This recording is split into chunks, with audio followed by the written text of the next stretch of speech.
Hi everyone, it's me Blake, and I've been tagged. This is my first response or video tag, whatever. I was tagged by BetweenLinesAndLife for the Bookish, Boxes, and Buzzwords tag.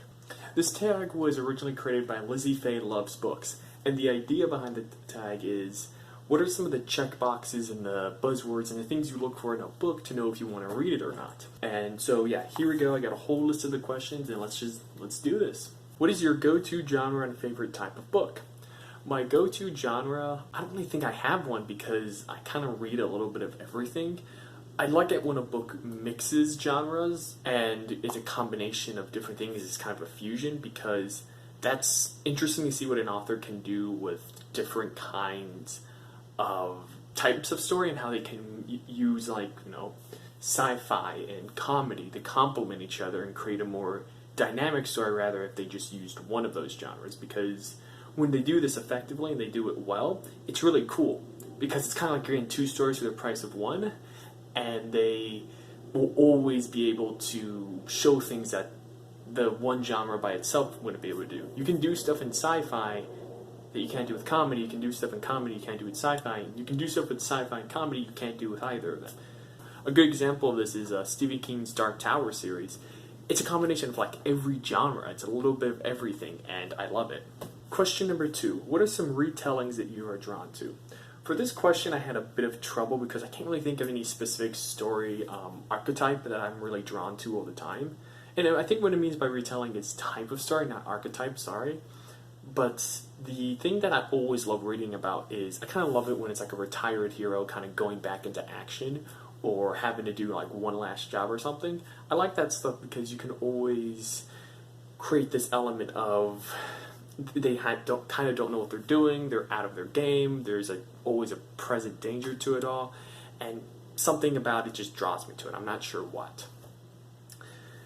Question 3. Lifestyles or careers that you are drawn to. I like it when a character has kind of been around the block, has seen a lot of things, and has maybe worked a lot of... I like it when a character has kind of worked a lot of random odd jobs.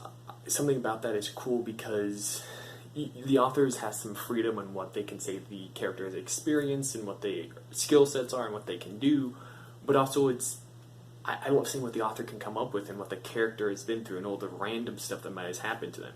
Like maybe they worked as a chicken shed builder for a few months and they know a little bit of simple construction from that, and they know how to care for animals on very basic level. And yeah, I love that. That's something that draws me to a character, I think. Question 4. Places or settings that you are drawn to.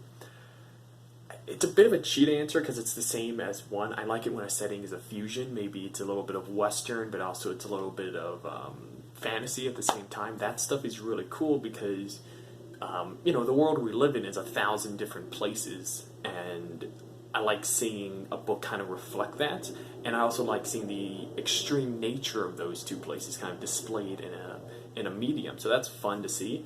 But also, I like it when it's like across the country, across America, because I've lived across the country, and I've seen a lot of the nation, and I kind of like it when a character or a group of people go across the country, because it's like, oh yeah, I've actually been to this place, or oh, I've traveled this, or I'm experiencing what they have, so that's something I really love. Question 5. Relationships that you are drawn to. I really love like found family and finding relationships and bonds and people outside of your biological family. I like that because it's true and it feels honest. I think a lot of people can relate to the idea that they don't feel as close to their biological family as they do to the people they choose to put in their lives. And I think there's something just really powerful about the idea that the people you choose to surround yourself with and the family that you build yourself is often stronger than the people that you've put in this life with. That's not to say that like your family is like pointless or anything, but there is strength to the idea that you can form your family and you choose what you want to do with your life. And yeah, I like that. Question 6. Buzzwords in the title of the book.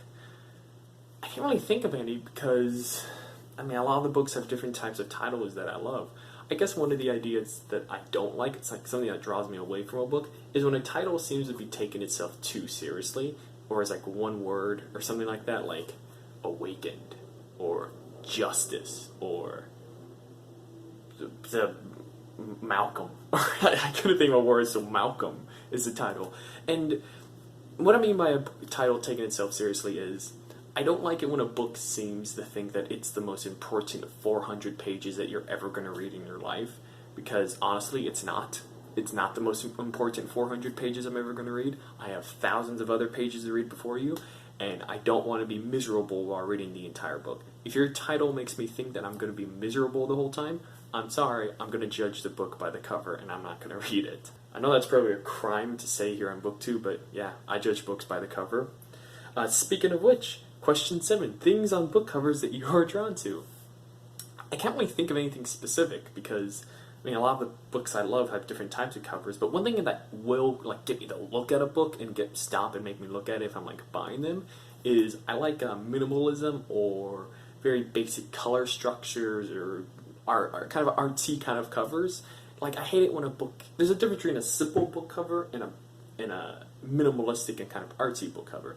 A simple book cover is like a character on the front, kind of looking like kind of doing that. You've seen the books where the character on the book cover is kind of like this, and like maybe there's like long hair or something, or the character's kind of looking down, and it looks somber. Maybe they're holding something, or maybe it's like characters and they're running on the cover. Like, I don't know why, but it's like, you didn't even really care, did you? Like, I want a book cover that has some color to it or has some artisticness to it. Like, here's a good example.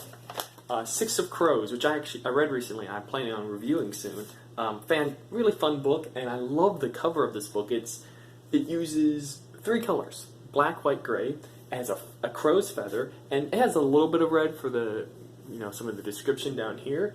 But overall, this is a really basic and minimalistic cover. There's not a lot going on, really, but there's like nice art to it. You kind of see like buildings in the crow's feather, and I like that kind of stuff. But if it's something like the movie, like if it's a movie book, like a book that's based on a film and they release the tie-in edition, oftentimes it's just like the actors' faces. It's like, that's not cool. Come on. The original cover was a lot better. I'm more drawn to that. Just because you put Tom Hanks' face on it does not make me want to read it. Okay, if you put Tom Hanks' face on it, I probably will read. That's besides the point. The point is, there you go, you guys. Question 8. What are some nonfiction buzzwords, type of nonfiction that you are drawn to? I actually have a good example right here. I use this book like daily. I use this all the time. It's called The New Book of Lists. This is apparently a series of books, but I only own this one. It's from like maybe 2004, I think this edition of the book is. Also, very basic cover, not a lot going on, minimalistic, but a nice color scheme. You get some basic primaries. This is kind of what I mean, guys. But I love this because it's just a book full of random lists of stuff it's useless, but you kind of can't use it. For example, 12 unusual items actually sold on eBay. That's fun to read.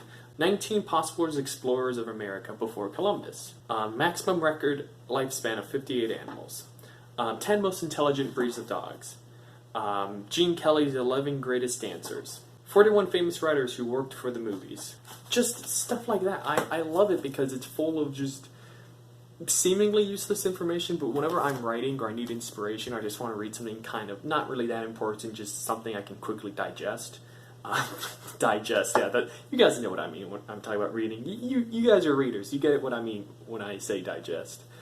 I love it. I love that kind of stuff because, I don't know, there's something appealing to be able to be like, oh yeah, did you know that a hummingbird can do this? And everyone's like, really? I'm like, yeah. And it's always a great conversation starter. There's always something in there I can look for.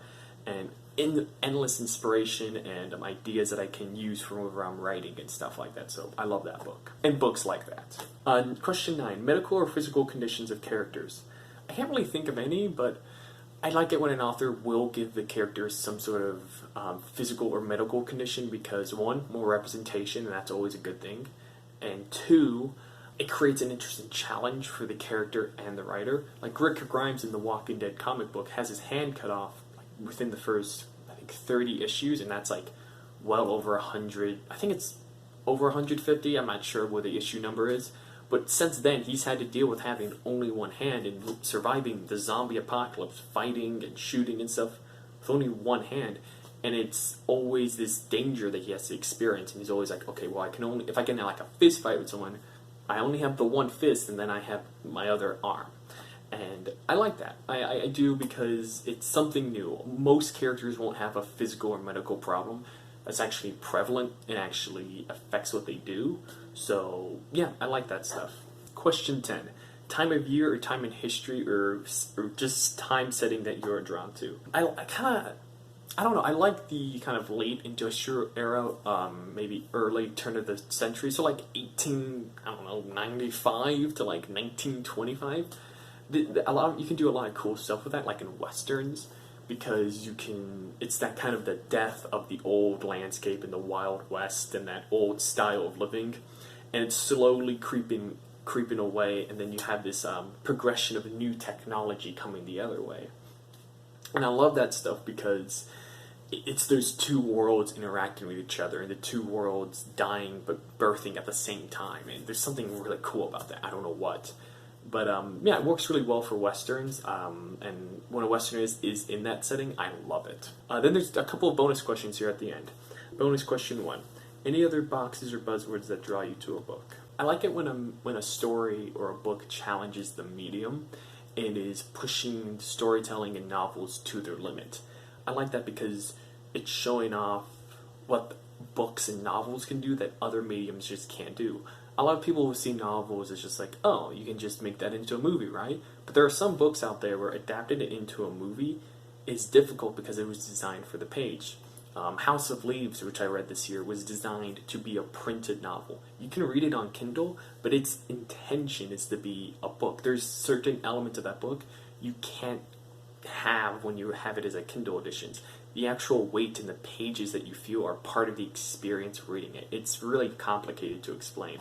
Or stuff like Cloud Atlas, which they did make into a film, but it's really hard to adapt something like that because of how it's structured. Or like Hitchhiker's Guide to the Galaxy. I love that series because it's a story where it's been told like 1,000 different times, all by the same author in different mediums, so you can explore what storytelling is able to do and novels can do that other stuff can't. And once you understand those limitations and those abilities, you can enjoy storytelling and even create storytelling in a more enjoyable way once you know that stuff. So yeah, I love that. If I know that, I'm definitely going to read that book. And then bonus question number 2 is the opposite. What are buzzwords that turn you away? I mentioned one, when book titles and books seem to take themselves too seriously. That's not to say I don't want my books to be serious and to have a nature of drama to them. But calm down. You're a novel and you have a lot of convincing to do if you think your 400 pages is more important than the 400 pages I want to read over there. And some authors think that making the book serious and grim and having no jokes and no enjoyment of it makes the book seem adult or actually important, when in actuality it doesn't. It's just an attempt to make it seem that way. There's a difference between wanting your book to be something and having your book be something. So yeah. But yeah, those are all the questions I had asked. Thank you to BetweenLinesAndLife for tagging me in this. This is my first video that I was actually tagged in. And Lizzefayelovesbooks, thank you for creating the tag if you ever see this video.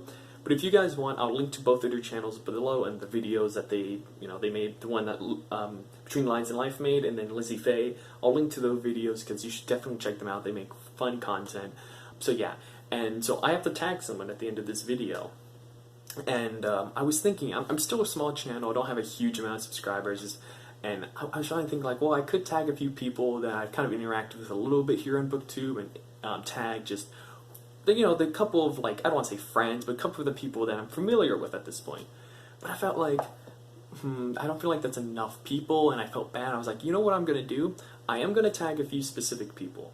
Check the description box to see if you've been tagged, because I can't name all of them off the top of my head. Maybe 3 or 4, and my memory's bad, so I can't remember all the names, but check the description box to see if you've been tagged. But what I'm going to do is I'm actually going to invite anybody who has seen this video to make a response to it. You've been tagged if you've watched this video.